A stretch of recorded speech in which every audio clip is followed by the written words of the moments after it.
Hi guys, and welcome back to round 2 of my last of first challenge series. We're on 110i once again, starting as Lewis Hamilton at the back of the grid for the Bahrain Grand Prix. We've got 5 lights are on and they're out. And away we go. Now, Latifi again starting 19th and Giovinazzi again starting 18th. You've got to get past these cars early on if you do want to win on 110ai. And if you're on Bahrain League Racing, I would always send it on the outside line because you can go so much deeper and get on the power a lot earlier, allowing you to switch back most of your opponents. So you can see here, I managed to get Gasly and Ocon because they've had a compromised line basically, and I managed to get around the outside.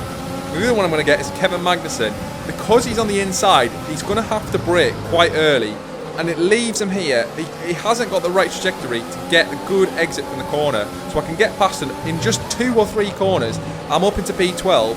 So really early on in this Grand Prix, I've started really well, and I'm already one of the best on the medium tyres, which is really important because if you're going to try and do well in Bahrain, starting from the back of the grid, having the alternate strategy is your advantage, and you've got to get past the cars on the medium tyres as early as you can to get yourself to be the best of the medium runners.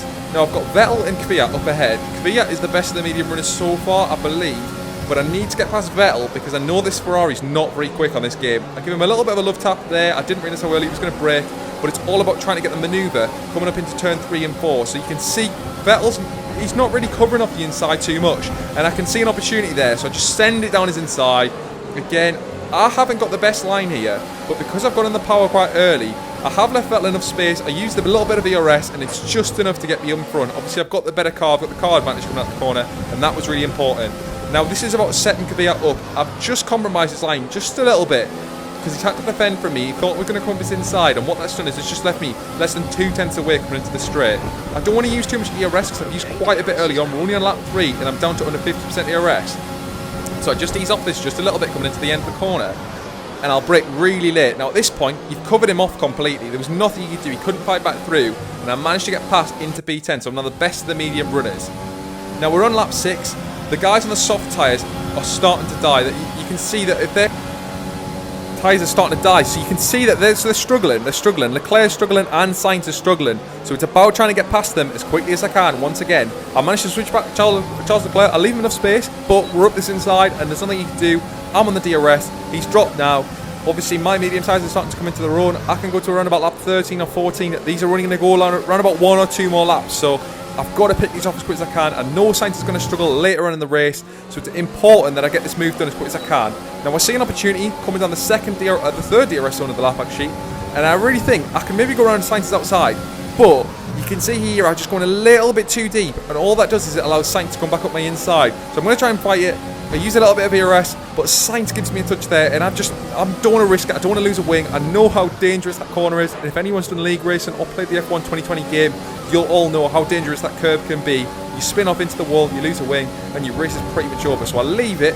I just have to wait behind him, just another 2 or 3 turns, and this is now it. Now, coming off the final corner, I have set him up once again. We're right on his back. We're less than 2/10 away. I've got DRS, and he's got nothing to defend with, and his tyres are dying, so he won't be sitting up for too much longer. But I've got to get past him. I can go either way. I decided to go around the outside because I know I could brake later. I didn't cover the inside because I didn't think Sainz was going to dive me again. I thought he was just going to leave it, and he did, and that allowed me to set a move up. Now I'm chasing down Lance Stroll. Now this is after the first set of pit stops for the guys on the soft tyres, and I've pitted for my hard tyres, but this is their second time where their tyres are starting to fade now. But I've got to get past. I can't afford to sit behind them. I know that Verstappen, once he comes in, will be chasing me down, and I need every single second I can get. So it's getting past Stroll as quick as I can. I do a nice little move here. You can see his front wing appears on my inside, but again, I've got the better line. I can get on the power a hell of a lot earlier than Lance Stroll did and pull away from him up the hill. I've got to cover up the inside a little bit. You should never leave that door open because people can just dive it, but by the time you get to the end and you know there's still 2/10 behind, they're probably not going to get past you. So I can pull back onto the racing line, got that move done. Now we go to lap 19. Verstappen's pitted.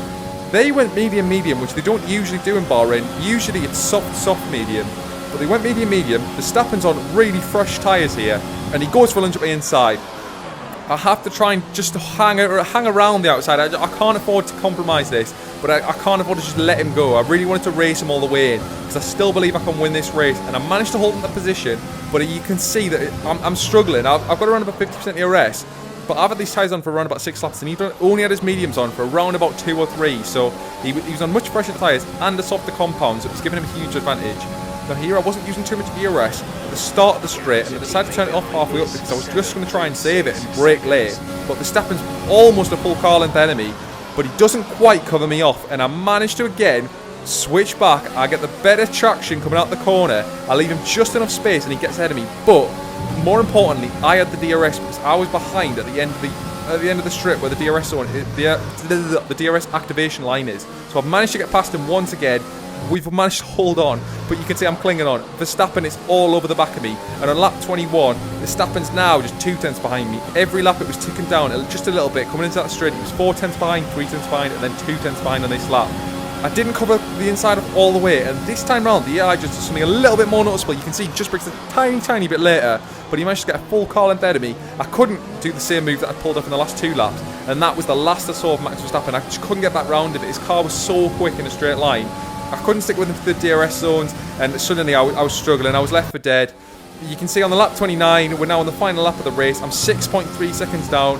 I'd sort of lulled a bit. I was going to try and give it a go on this fastest lap here. I'm maxing out ERS and fuel mix, but Verstappen's still pulling away from you because he's got so much life left in the medium tyres. The strategy I don't think he had was optimal, but the fact that he started in the front of the race and I had too much traffic was what really made the difference. I think had we started right next to each other, I would have had Verstappen, but that's the challenge of this championship. It's about trying to get through as quick as you can, minimising time lost, and then trying to win the race at the end. But I couldn't on the tyres that I had. I'm not an alien. I'm not as good as these F1 esports drivers, and I just couldn't hang on to Verstappen.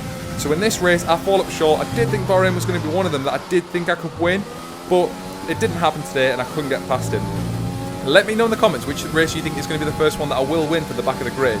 So I am interested to know. But we finished that race in P2 at Bahrain. I'll put the results up on screen now. So it was a good performance from Max Verstappen once again. P2 in Bahrain, and I'll see you for round 3 in Vietnam.